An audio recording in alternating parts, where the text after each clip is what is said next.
بسم الله الرحمن الرحيم.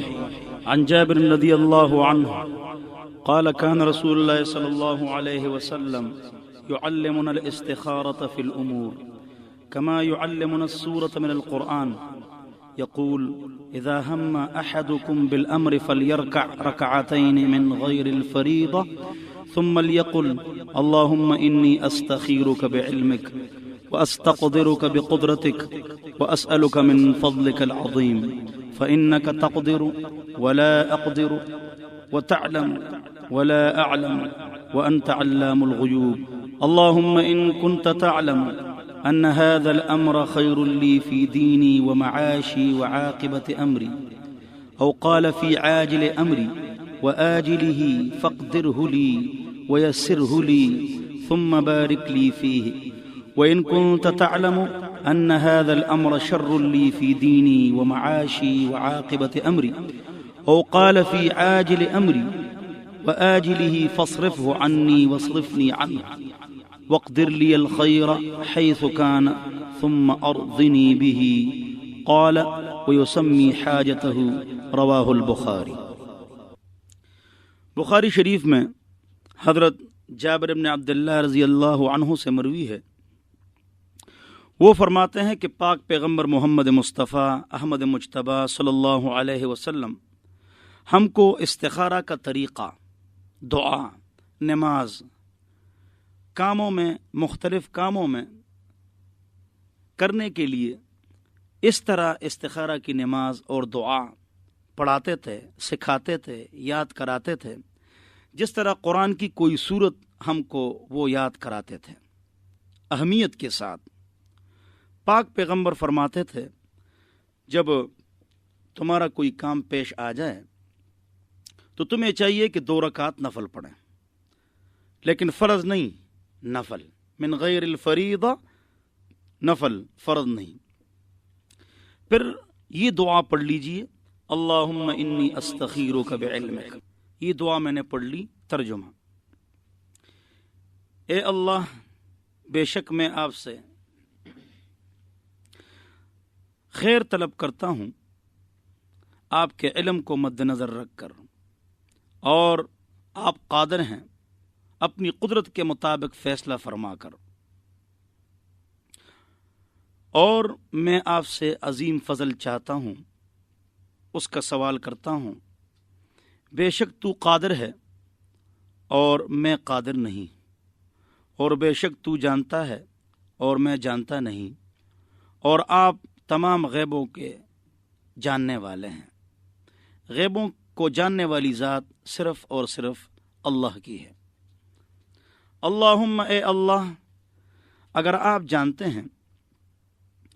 جانتے ہیں کہ جو میرا کام ہے، چاہے دکان ہے، دفتر ہے، نوکری جوائن کرنی ہے، رشتہ ہے، یہ میرے لیے بہتر ہے، میرے دین کے لیے بھی اور میری معیشت کے لیے بھی اور آخری انجام کے لیے بھی، تو یا اللہ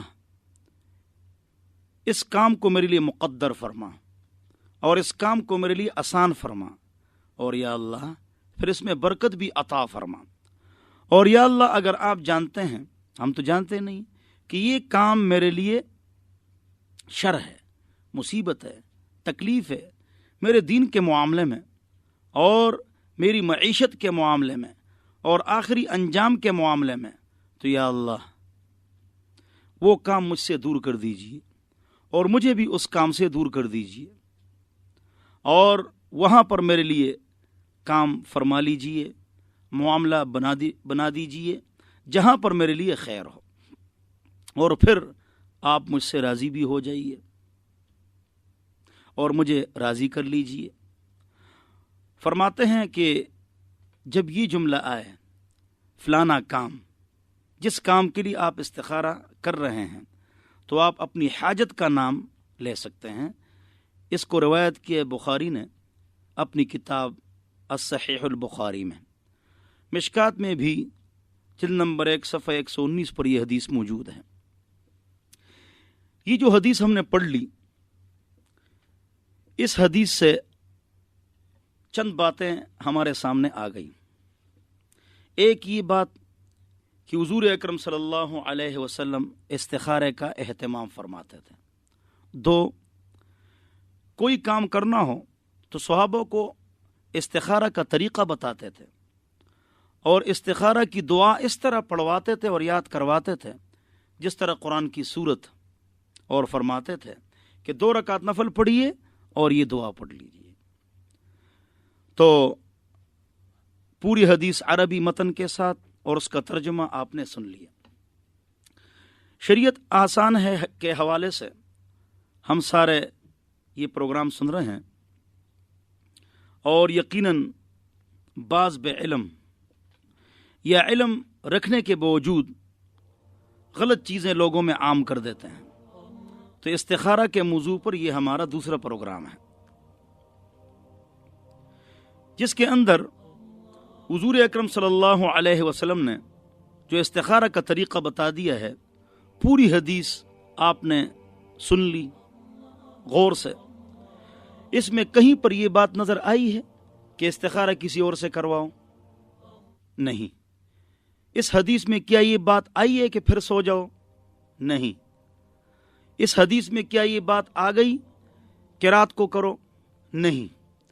کیا اس حدیث میں یہ بات آ گئی کہ رات کو کرو اور کسی سے باتیں مت کرو؟ نہیں۔ اس حدیث میں کیا یہ بات آ گئی کہ استخارہ کسی اور سے کرواؤ؟ نہیں، بلکہ خود کرو۔ اس حدیث میں کہیں خواب کا تذکرہ ہے کہ آپ کو خواب نظر آئے گا استخارہ کے بعد؟ نہیں۔ لہذا استخارہ کا اپنا معنی ہے اللہ رب العزت سے خیر طلب کرنا، غیب کی خبر حاصل کرنا۔ یہ استخارہ کا مطلب نہیں ہے۔ اکثر لوگ پوچھتے ہیں کہ استخارہ کرنے کے بعد کس طرح پتہ چلے گا؟ یہ جملہ غلط ہے، بلکہ بات یہ ہے کہ استخارہ کا مطلب ہے کہ اللہ سے خیر طلب کرنا۔ پتہ چلنا وہ تو اللہ کو معلوم ہے۔ پاک پیغمبر محمد مصطفیٰ احمد مجتبیٰ صلی اللہ علیہ وسلم نے زینب کی شادی زید سے کرائی اور بعد میں طلاق ہو گئی، اور وہی زینب رضی اللہ عنہا پاک پیغمبر کے عقد نکاح میں آ گئی۔ تو غیب کا علم جو ہے وہ اللہ کے پاس ہے۔ استخارہ کی وجہ سے غیب کی خبر یا کل کی خبر حاصل کرنا یہ بات غلط ہے۔ 2 رکعت نفل پڑھ لیجئے، استخارہ کی دعا پڑھ لیجئے، آپ نے اللہ سے خیر طلب کر لیا، بس طلب ہو گیا، بات ختم۔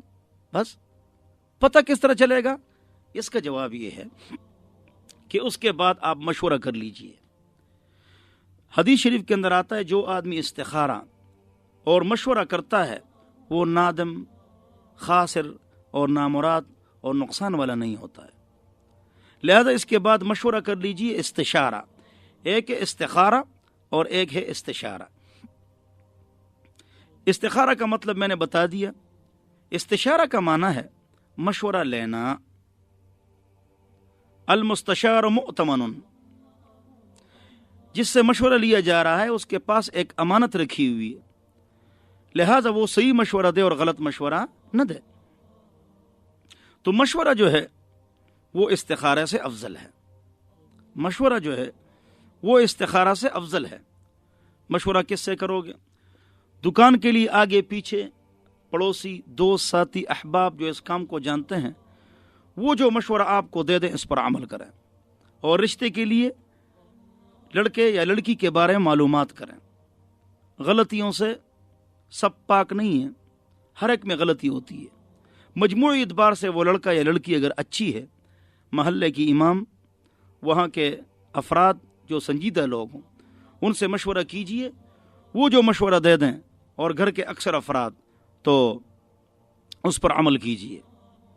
ہو سکتا ہے بعد میں طلاق ہو جائے، ہو سکتا ہے بعد میں لڑائی ہو جائے، ہاں تو جواب اس کا یہ ہے کہ الخیر فیما وقع، جو واقع ہو جاتا ہے اسی میں کیا ہوتا ہے؟ خیر ہوتا ہے۔ لہذا اس طلاق اور لڑائی میں ہی خیر ہوگا۔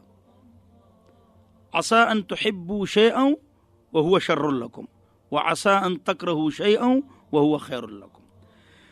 ایک چیز کو اللہ فرماتے ہیں، پہلا پارہ ہے، دوسرا پارہ ہے کہ ایک چیز کو تم پسند کرو گے وہ تمہارے لیے شر ہوگی وہ چیز، اور ایک چیز کو تم ناپسند کرو گے اور اس میں تمہارے لیے کیا ہوگا؟ خیر ہوگا۔ چنانچہ حضرت عائشہ رضی اللہ عنہا پر جب تہمت لگ گئی، گلی گلی میں بات چیت ہو رہی ہے، منافقین پروپیگنڈا کر رہے ہیں، 3 مسلمان حسان، زینب بنت جحش، مستح رضی اللہ عنہم، وہ بھی منافقین کے پروپیگنڈے میں آ گئے۔ اب جو تہمت لگ گئی بہت بڑا واقعہ ہے۔ ہماری ماں پر تہمت لگ گئی جو پاک ہے، نبی کی حریم اور بیوی پر تہمت لگ گئی جو پاک ہے، گلیوں میں بات چیت ہو رہی ہے جو پاک ہے، لیکن تہمت لگ گئی نہیں لگ گئی، تکلیف ہو گئی یا نہیں ہو گئی؟ اللہ کیا فرماتے ہیں؟ اسی میں تمہارے لیے خیر ہے، تم سمجھتے نہیں ہو۔ الخیر فیما وقع، خیر اس میں ہوتا ہے جو چیز واقع ہو جائے تو اسی میں کیا ہوتا ہے؟ خیر ہوتا ہے۔ لہذا کوئی بھی معاملہ پیش آیا، کوئی بھی کام پیش آیا تو اس میں آپ کیا کہیں کہ اسی میں خیر تھا، اسی میں خیر ہوگا، آپ اس طرح کہیں۔ تو بہرحال یہ ہو جاتا ہے کہ معاملہ کبھی کبھی الٹ ہو جاتا ہے اور اسی میں کیا ہوتا ہے؟ خیر ہوتا ہے۔ چنانچہ بخاری شریف کی روایت ہے، پاک پیغمبر کا ارشاد ہے صلی اللہ علیہ وسلم کہ آدمی کی دعا ضرور قبول ہوتی ہے، یہ حدیث ہے۔ اب بعض چیزیں ہم مانگتے تو ہماری دعا تو قبول نہیں ہوتی ہے۔ حضور اکرم صلی اللہ علیہ وسلم نے فرمایا اس طرح 3 طریقوں سے دعا قبول ہوتی ہے۔ نمبر 1، وہی حاجت پوری ہو جاتی ہے۔ 2، دعا تو اس نے کی ہے، وہ قبول تو اسی طرح نہیں ہوئی، لیکن اس کے اوپر کوئی مصیبت آ رہی ہے اور وہ مصیبت اس سے ہٹ گئی، یا مصیبت کے حوالے سے دعا قبول نہیں ہوئی، نہ وہ حاجت پوری ہو گئی، دعا تو کی ہے نا، اللہ سے بات چیت تو کی ہے نا، اللہ سے تو مانگا ہے نا، تو اللہ تعالیٰ ثواب کا ذخیرہ اس کے لیے رکھ لیتے ہیں، ثواب کا ذخیرہ اس کے لیے رکھ لیتے ہیں اور اس کے بدلے اللہ تعالیٰ اس کو اجر عطا فرماتے ہیں۔ چنانچہ بخاری شریف کی روایت ہے کہ جب یہ آدمی دیکھے گا کہ مجھے اتنے انعامات ملے ہیں کہ میری دعا قبول نہیں ہوئی ہے، تو مجھے جو انعامات ملے ہیں تو وہ کہے گا کاش میری کوئی دعا دنیا میں قبول نہ ہوتی، اس لیے کہ دنیا مختصر ہے اور آخرت طویل لا الہ نہایہ ہے، اس کی کوئی انتہا نہیں ہے۔ لہذا استخارہ اور مشورہ کے بعد جو بھی فیصلہ آپ کریں اس میں خیر ہوگا۔ جو ہمارے ذہن میں خیر ہو وہ خیر ہوگا نہیں، جو ہماری عقل میں خیر ہو، خواہش میں نہ، خیر اللہ جانتے ہیں کہ خیر کیا ہے۔ لہذا یہ بات غلط ہے جو لوگ لوگوں سے استخارہ کرواتے ہیں اور استخارہ کے اڈے بنے ہوئے ہیں اور ہم سے استخارہ کروائیے، یہ جملہ بھی غلط ہے۔ اور بعض بے دین مرد اور عورت ہیں، وہ بھی استخارہ کرواتی ہیں اور کرتی ہیں، فون کرتی ہیں استخارہ کرو، ادھر سے مرد یا عورت بیٹھی ہوتی ہے اور وہ چند منٹ کے بعد کہتی ہے یا مرد کہتا ہے ہاں یہ کام کرو یہ مت کرو، کیا اس کو وہی آ گئی؟ وہ خدا ہے اس نے بتا دیا، یا وہ پیغمبر ہے کہ اللہ نے اوپر سے بتا دیا کہ اس کو بتاؤ یہ ہو جائے گا نہیں ہوگا؟ کل کی خبر، فیوچر کی بات صرف اللہ کو معلوم ہے اور کسی کو معلوم نہیں ہے۔ عالم الغیب اللہ کی ذات ہے، کوئی اور عالم الغیب نہیں۔ وَعِندَهُ مَفَاتِحُ الْغَيْبِ لَا يَعْلَمُهَا إِلَّا هُ، اللہ کے پاس غیب کے خزانے ہیں، اس کی کنجیاں ہیں، کوئی نہیں جانتا ہے سوائے اللہ کے۔ اللہ نبی کو جو باتیں بتا دیتا ہے اور نبی آگے بتاتا ہے تو یہ غیب کی خبر ہے، یہ غیب کی خبر ہے، جو خبر اب مشاہدہ میں آ گئی۔ جب اللہ نے ایک بات بتا دی تو اب وہ غیب نہیں رہا، نبی کے لیے وہ غیب نہیں رہا، وہ مشاہدہ بن گیا۔ جیسے اس دیوار کے پیچھے کیا ہے مجھے اور آپ کو معلوم نہیں ہے کہ دیوار کے پیچھے کیا ہے، لیکن اگر ایک آدمی چلا جائے اور جا کے دیکھ لے کہ وہاں پر 3 آدمی بیٹھے ہوئے ہیں، چائے پی رہے ہیں، آپ کو آ کر خبر دے دیں، اب وہی خبر جو ہے آپ کے لیے غیب نہیں ہے، کیوں؟ وہ مشاہدہ ہے، اس نے آ کر آپ کو بتا دیا کہ 3 افراد چائے پی رہے ہیں۔ تو اللہ نے نبی کو جو بات بتا دی اب وہ غیب بات نہیں رہی، اب مشاہدہ ہو گیا۔ عالم الغیب کس کی ذات ہے؟ اللہ کی ذات ہے۔ بہرحال تو استخارہ خود کرنا پڑے گا، 2 رکعت نفل پڑھیے، استخارہ کی دعا پڑھ لیجئے، اور دن کو یا رات کو۔ مکروہ ٹائم جو ہے اس میں آپ نے نفل نہیں پڑھنا ہے، مکروہ ٹائم جو ہے اس میں آپ نے نفل نہیں پڑھنا ہے. سورج غروب ہو رہا ہے، طلوع ہو رہا ہے، زوال، اس میں نفل جائز نہیں ہے، نہ فرض جائز ہے نہ نفل جائز ہے. یہ مسائل بھی غور سے سنیں. 3 ٹائم ایسے ہیں کہ وہاں نفل بھی ناجائز اور فرض بھی ناجائز. زوال، درمیان آسمان میں سورج، طلوع، غروب.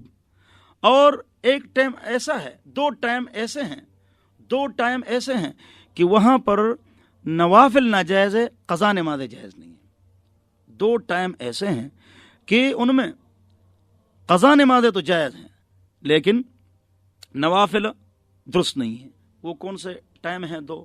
نمبر 1، صبح صادق فجر کی اذان سے لے کر سورج طلوع ہونے تک قضا نماز فجر سے آگے پیچھے 10، 2، 5 جتنی پڑھو جائز ہے، لیکن نوافل آپ نہیں پڑھ سکتے ہیں. عصر کی نماز آپ نے خود پڑھ لی، ابھی تک نہیں پڑھی ہے تو اس سے پہلے فرض یا نفل جائز ہے. آپ نے فرض کی نماز پڑھ لی عصر کی، اس کے بعد قضا نماز تو جائز ہے لیکن نفل نماز پڑھنا یہ جائز نہیں ہے. اور نمازوں کو قضا کرنا ہے. ایک ساتھی مجھ سے ملے، اس نے کہا نمازوں کی قضا نہیں ہے اور روزوں کی قضا ہے. یہ بات درست نہیں ہے، نماز کی بھی قضا ہے. چنانچہ مسلم شریف کی روایت ہے، من نام عن صلاة او نسیها فلیصلها اذا ذکرها فإن ذلك وقتها. جو سو جائے نماز سے یا بھول جائے، جب اس کو یاد آ جائے یا جاگ جائے تو وہ نماز پڑھ لے، یہی اس کا وقت ہے. دیکھو بعض حضرات فرماتے ہیں کہ جب سو جائے یا بھول جائے پھر اس کی قضا ہے، لیکن اگر سویا ہوا نہ ہو یا بھولا نہ ہو تو پھر قضا نہیں ہے. یہ بات بھی غلط ہے. چنانچہ بخاری شریف کی روایت ہے کہ شغل النبی صلی اللہ علیہ وسلم عن 4 صلوات یوم الخندق فقضاهن مرتبۃ. بخاری شریف کی روایت ہے کہ حضور اکرم صلی اللہ علیہ وسلم سے 4 نمازیں غزوہ خندق کے موقع پر سن 5 ہجری میں قضا ہو گئی تو حضور اکرم صلی اللہ علیہ وسلم نے ان کو برا بلا کہا کہ انہوں نے ہماری نمازیں خراب کر دی. فقضاهن، حضور نے، بخاری شریف کی روایت ہے کہ نماز قضا کر لی ترتیب سے. اس سے حدیث سے معلوم ہوا کہ حضور اکرم صلی اللہ علیہ وسلم نہ سوئے تھے اور نہ بھول گئے تھے، یاد تھا لیکن نماز قضا کر لی. 4 نمازیں قضا کر لی. نمازوں کی قضا ہے، چاہے بھول جائے پھر بھی قضا ہے، چاہے سو جائے پھر بھی قضا ہے، چاہے قصدن چھوڑے پھر بھی قضا ہے، غلطی سے چھوڑے تب بھی قضا ہے. نمازوں کی قضا ہے. استخارے کے لیے جب آپ نماز پڑھیں گے تو یہ جو 5 ٹائم ہیں، صبح صادق سے لے کر طلوع تک، عصر کی نماز پڑھ کے مغرب تک، طلوع، غروب، زوال، ان 5 ٹائموں میں نوافل جائز نہیں ہے. اور قضا نمازیں وہ جائز ہے کب؟ سورج طلوع ہونے سے پہلے اور صبح صادق کے بعد. قضا نمازیں جائز ہے، نفل جائز نہیں ہے. عصر کی نماز آپ نے پڑھ لی، قضا نمازیں جائز ہے اور نوافل جائز نہیں ہے. نماز قضا کرو تو صرف فرائض پورے کرو تب بھی جائز ہے اگر آپ کے ذمہ زیادہ فرائض ہوں. عورت 9 سال سے اور مرد 15 سال سے نمازوں کو قضا کرے گا، حساب لگائے گا. اور ایک نماز پڑھو، 10 پڑھو اکٹھی، صرف فرائض پڑھو. سبحان ربی الاعلی ایک بار پڑھو جائز ہے. عبدہ و رسولہ پر سلام پھیر دو، آپ پر نمازیں زیادہ ہے، صرف فرض ادا کرو تو یہ کیا ہے؟ جائز ہے. اس پر آپ کیا کریں؟ عمل کریں کہ اس کا اہتمام کریں. تو جب استخارہ کی نماز بھی آپ پڑھ لیں تو کب پڑھ لیں؟ ایسے ٹائم پر پڑھ لیں جو مکروہ ٹائم نہ ہو. رات کو پڑھنا ضروری نہیں اور سونا اس کے لیے ضروری نہیں ہے. اب اگلی بات جو ہے وہ ہے خواب کی. بات استخارہ کی چل رہی تھی اور 2 بیانات اس موضوع پر ہو گئے. خواب کو استخارہ کے ساتھ لازم سمجھنا یہ غلط ہے. ہاں، مشکات شریف کی حدیث ہے، حضور اکرم صلی اللہ علیہ وسلم کا ارشاد ہے کہ خواب جو ہے وہ وحی کا 39واں حصہ ہے. اور بھی اعداد موجود ہیں اور قرآن میں اس کو مبشرات کہا گیا ہے، تبشیر، خوشخبریاں مومن کے لیے. لہذا خواب جو ہے اس کی حقیقت ہے. اگر خواب آیا استخارہ میں، عالم سے پوچھ لیجئے. کس عالم سے آپ سوال پوچھیں گے؟ دینی. تو اس سے پوچھیں گے جو قرآن و حدیث کا عالم اور عامل ہو اور دین کو کاروبار نہ بنائے اور وہ قرآن و سنت پر چلے، اس کی زندگی سنت کے مطابق ہو، اس کا بدن، بچے، بیٹیاں اور گھر اس میں سنت اور دین ہو، اس کی شادی اور غمی میں دین ہو اور سنت ہو، تو اس سے آپ نے خواب کی تعبیر پوچھنی ہے جو متقی ہو، نیک ہو۔ تو خواب جو ہے یہ وحی کا ایک حصہ ہے، لیکن ہر خواب نہیں، ہر خواب نہیں۔ 3 ٹائم ایسے ہیں کہ اس کا خواب معتبر ہوتا ہے۔ اس کے علاوہ اضغاث و احلام یعنی اڑی ہوئی خبریں، خوابیں، پراگندہ خیالات وہ ہوتی ہیں۔ تو آپ نے جب خواب کی تعبیر پوچھنی ہے تو پہلے دیکھ لیجئے کہ میں نے خواب کب دیکھا ہے۔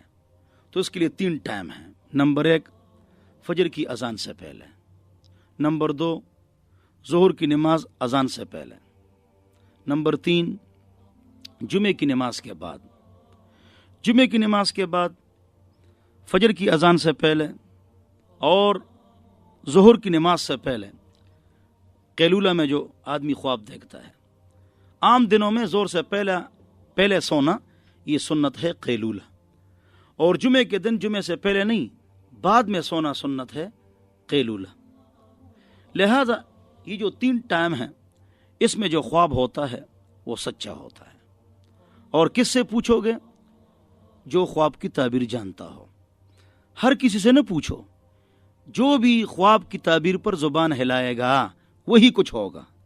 لہذا عقل مند، عالم، ادیب، عریب، اچھے آدمی سے خواب کی تعبیر پوچھیں، جو ادیب ہو اور علیم ہو، اس کے پاس علم ہو، اس سے آپ نے خواب کی تعبیر پوچھنی ہے۔ اور یہ بھی ضروری ہے کہ علماء اور مفتی جو فتویٰ دیتے ہیں اور دین کا کام کرتے ہیں ان کا ٹائم بھی معلوم کرنا چاہیے۔ ٹائم بے ٹائم ان کو فون کرنا۔ میرے 300-400 فون روزانہ آتے ہیں، 10 سے 12 اور مغرب تا عشاء ہمارا ٹائم ہے فون کا۔ اس کے علاوہ فون کرنا آرام کا ٹائم ہوتا ہے، سودا سلف کا ٹائم ہوتا ہے، نماز پڑھانی، درس دینا۔ لہٰذا خیال کرنا چاہیے اوقات نماز کا، اوقات کار کا۔ تو آپ خواب کی تعبیر عالم سے پوچھ لیجئے، وہ آپ کو بتا دے گا۔ تو یہ 3 ٹائم خواب کے ہیں۔ اب اور باتیں بھی ہیں۔ خواب تب سچا کہ پیٹ خراب نہ ہو، 2 بادل نہ ہو، 3 بارش نہ ہو، 4 موسم خراب نہ ہو، موسم خراب نہ ہو، بادل نہ ہو، پیٹ خراب نہ ہو، دن کے وہمی خیالات نہ ہو، تو خواب جو ہے نا وہ سچا ہوتا ہے۔ اور عالم سے اس خواب کے بارے میں پوچھ لیجئے۔ حضور اکرم صلی اللہ علیہ وسلم جب صبح کی نماز پڑھاتے تھے تو اعلان فرماتے تھے کہ کسی نے خواب دیکھا ہے؟ تو لوگ خواب پوچھتے تھے۔ یوسف علیہ السلام خواب کی تعبیر کے بڑے ماہر تھے۔ حضرت علی رضی اللہ عنہ، دانیال علیہ السلام، محمد بن سیرین، یہ جو بڑے بزرگ ہیں ہمارے، حضرت امام جعفر صادق، بڑے امام اہل بیت کے سردار رحمہ اللہ، وہ تعبیر کے بڑے امام تھے۔ امام جعفر صادق وہ بہت بڑے امام تھے خواب کی تعبیر کے۔ حسن، حسین، علی رضی اللہ عنہم، دانیال علیہ السلام، یوسف علیہ السلام، اور سب کے سردار آقائے نامدار محمد مصطفیٰ صلی اللہ علیہ وسلم، وہ خواب کی تعبیر کے بڑے ماہر تھے۔ بہرحال ایک مفتی کے لیے جو فتویٰ دیتا ہے اور مور لگاتا ہے، اس کے لیے یہ بھی ضروری ہے کہ استخارہ کے مطلب اور خواب کی تعبیر وہ جانے۔ لوگوں کے یہ بھی مسائل ہیں، بعض ڈرونے خواب ہوتے ہیں، بعض خوش آئند خواب ہوتے ہیں، بعض ایسے خواب ہوتے ہیں کہ آدمی کسی کو بتا ہی نہیں سکتا، اتنے گندے خواب ہوتے ہیں، لیکن حقیقت میں وہ بڑے اچھے خواب ہوتے ہیں، بڑے اچھے خواب ہوتے ہیں۔ تو خواب جب 3 ٹائم پر دیکھ لیا جائے اور بادل نہ ہو، بارش نہ ہو، طوفان نہ ہو، اولے نہ ہو، پیٹ خراب نہ ہو، ذہنی خیالات والے خواب نہ ہو، آپ دکان کر رہے ہیں، اسی دکان کے بارے میں آپ نے خواب دیکھا، تو اس خواب کی کوئی حقیقت نہیں ہے، آپ کے خیالات ہیں۔ لہذا خواب میں اس بات کا خیال رکھنا چاہیے۔ خواب کے حوالے سے جو اہم بات ہے وہ یہ ہے کہ خواب سے جو حکم ثابت ہوتا ہے وہ فرض یا واجب یا سنت نہیں ہوتا۔ مثلا خواب میں ایک بزرگ نے آپ کو وظیفہ دے دیا کہ تم پڑھو لا حول ولا قوت الا باللہ صبح شام 100 بار۔ اب اس کا پڑھنا نہ فرض ہے، نہ واجب ہے اور نہ سنت ہے۔ اگر نہ پڑھو تو گناہگار آپ نہیں ہیں، لیکن اگر پڑھو تو اچھی بات ہے۔ خواب سے استحباب ثابت ہوتا ہے، اس سے فرض یا واجب یا سنت کا حکم یہ ثابت نہیں ہوتا ہے، چاہے بڑے سے بڑا بزرگ کوئی حکم اس میں دے دے، خواب میں دے دے۔ اس پر بڑے واقعات ہوئے ہیں۔ کراچی میں جناح کا جو مزار ہے وہاں پر ایک بچہ قتل پایا گیا، ذبح کیا ہوا۔ پھر جب تحقیق ہوئی تو اس کے والد نے بتایا کہ میں نے خود اس کو ذبح کیا ہے، میں نے خواب دیکھا تھا کہ آپ اپنے بیٹے کو جناح صاحب کے مزار پر کیا کریں، ذبح کریں، تو میں نے ذبح کر دیا، جس طرح ابراہیم علیہ السلام نے اپنے بیٹے کو ذبح کیا تھا۔ دیکھو اتنے بیوقوف۔ توجہ، نبی کا جو خواب ہوتا ہے وہ وہی ہوتی ہے، ہمارا جو خواب ہے وہ وہی نہیں ہے، بلکہ ایک بات ہے، سچ اور جھوٹ دونوں کا احتمال ہے۔ اچھا خواب بچہ، کافر اور مسلمان سب دیکھ سکتے ہیں۔ اچھا خواب بچہ، کافر اور مسلمان سب دیکھ سکتے ہیں۔ لہذا خواب جو ہے، خواب کی وجہ سے آپ کسی کو نقصان پہنچائیں جائز نہیں ہے۔ نبی کا جو خواب ہوتا ہے وہ وہی ہوتی ہے۔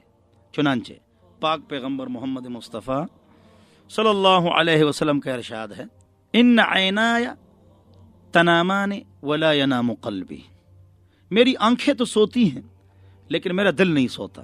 وہ وہی کے لیے تر و تازہ ہوتا ہے، وہی کے لیے کیا ہوتا ہے، تر و تازہ ہوتا ہے۔ تو نبی کا جو خواب ہوتا ہے وہ وہی ہوتی ہے، لیکن ہمارا جو خواب ہوتا ہے وہ وہی کا ایک حصہ ہے۔ لہٰذا جو میں نے آپ حضرات کو شرائط بتا دیے کہ 3 ٹائم کے خواب ان شرائط کے ساتھ ہوں تو وہ قابل قبول ہے، ورنہ نہیں ہے۔ تو حضور اکرم صلی اللہ علیہ وسلم پر وہی اترتی تھی حالت خواب میں بھی، اللہ تعالیٰ دل میں ایک بات ڈال لیتے تھے۔ تو ان عینای تنامان ولا ینام قلبی، میری آنکھیں سوتی ہے لیکن میرا دل سوتا نہیں ہے۔ یہی وجہ ہے، ایک عجیب مسئلہ سنو، عجیب کہ نبی اگر سوتا ہے تو اس کا وضو نہیں ٹوٹتا، نبی کے سونے سے وضو ٹوٹتا نہیں ہے۔ لیکن اگر ہم سو جاتے ہیں، ایسا سونا کہ ٹیک لگا کے ہو، سیدھا سیدھا سونا کہ آدمی گر نہ جائے، اس سے وضو نہیں ٹوٹتا۔ ٹیک لگا کے، اگر ٹیک کو زائل کیا جائے تکیہ یا دیوار تو وہ گر جائے تو پھر اس نیند سے وضو ٹوٹ جاتا ہے۔ لیکن نبی کے نیند سے وضو ٹوٹتا نہیں ہے، اس لیے کہ اس کا دل جاگتا رہتا ہے، اور اس کے اوپر جو القاء ہو جاتا ہے وہ کیا ہوتی ہے، وہی ہوتی ہے۔ اور اس لیے نبی کو چھینک تو آتا ہے، جمائی نہیں آتی۔ نبی کو چھینک تو آتی ہے لیکن جمائی نہیں آتی۔ وجہ، جمائی جو ہے یہ سستی کی علامت ہے، اور نبی ہر وقت چست ہوتا ہے، جہاد کے لیے بھی، وحی کے لیے بھی، شرعی احکام کے لیے بھی۔ لہذا نبی کو جمائی نہیں آتی اور چھینک آ جاتی ہے۔ چھینک یہ چستی کی علامت ہے۔ بہرحال خواب کے حوالے سے میں آپ حضرات سے بات کر رہا تھا کہ حضور اکرم صلی اللہ علیہ وسلم فجر کی نماز کے بعد خواب کی تعبیر بتاتے تھے، لہٰذا ہر عالم خواب کی تعبیر فجر کی نماز کے بعد بتایا۔ اگر کوئی مغرب کے بعد بتائے تو جائز ہے، درست ہے۔ ہم کو ٹائم چونکہ مغرب کے بعد ملتا ہے فون کا، 10 سے 12 دن کو مسائل، مغرب تا عشاء مسائل بھی اور خواب کی تعبیر بھی، اس لیے ہم اس وقت بتاتے ہیں، وہی ہمارا ٹائم ہوتا ہے۔ تو خواب کی تعبیر جو ہے اس کی بہت بڑی اہمیت ہے، بہت بڑی اہمیت ہے، اور اس کی حقیقت ہے۔ اس پر سب سے اچھی کتاب جو ہے یہ تعبیر الرؤیا ہے۔ تعبیر الرؤیا جو ہے محمد بن سیرین رحمہ اللہ، ان کی کتاب ہے، فارسی میں، عربی میں، انگلش میں، اردو میں یہ کتاب موجود ہے۔ ہاں، تعبیر الرؤیا، وہ خواب کے امام تھے، تو انہوں نے بڑی اچھی کتاب لکھی ہے۔ لیکن عام آدمی وہ کتاب لے لے اور خواب کی تعبیر بتانے بیٹھ جائے تو یہ غلط ہوگا۔ یہ بات غلط ہوگی. لوگ اس طرح کرتے ہیں اس لیے کہ ایک خواب کی 50 تعبیروں نے لکھی ہیں. اب کون سی تعبیر آپ بتائیں گے؟ اس سے حالات معلوم کریں گے. خواب کی تعبیر بتانے والے کی ذمہ داری ہے کہ وہ جب خواب بتائے تو اس کے حالات سے بے خبر نہ ہو، حالات اس سے لے لیں. پہلی بات یہ کہ وہ قرآن کا حافظ ہو، قرآن کا عالم ہو. قرآن کی آیت سے خواب کی تعبیر نکالی جاتی ہے. جس کو قرآن پڑھنا ہی نہ آتا ہو، نہ قرآن پڑھتا ہو، نہ اس کی تجوید صحیح ہو، وہ کیا تعبیر بتائے گا؟ قرآن کی آیت سے تعبیر نکالی جاتی ہے. ایک. نمبر 2، تعبیر حدیث سے نکالی جاتی ہے. نمبر 4، صحابہ اور تابعین کے اقوال سے. نمبر 5، یہ جو ہمارے مقولے ہیں مشہور، مثلا زبان خلق کو نقار خدا سمجھو، تو یہ جو مقولے ہیں مشہور علی السنۃ الناس، لوگوں کی زبانوں پر جو مشہور ہیں، تو یہ بھی اس سے بھی خواب کی تعبیر نکالی جاتی ہے. تو خواب کی تعبیر بتانا یہ بھی اس کا کام ہے جس کے پاس علم ہو، عمل ہو، تقوی ہو اور اخلاص ہو. تو یہ چیزیں ضروری ہیں. اگلی بات یہ ہے کہ ہم سب کو چاہیے کہ ہم دین کو آسان بنائیں اور اہل علم کی طرف رجوع کریں.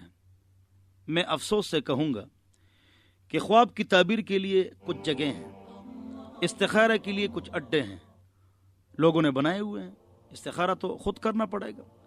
اب وہاں اگر کال کر لو تو وہاں پر 10 روپے فی منٹ، 5 روپے فی منٹ کال کٹتی ہے.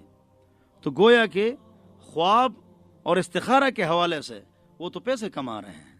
یہ تو خلاف شریعت ہے.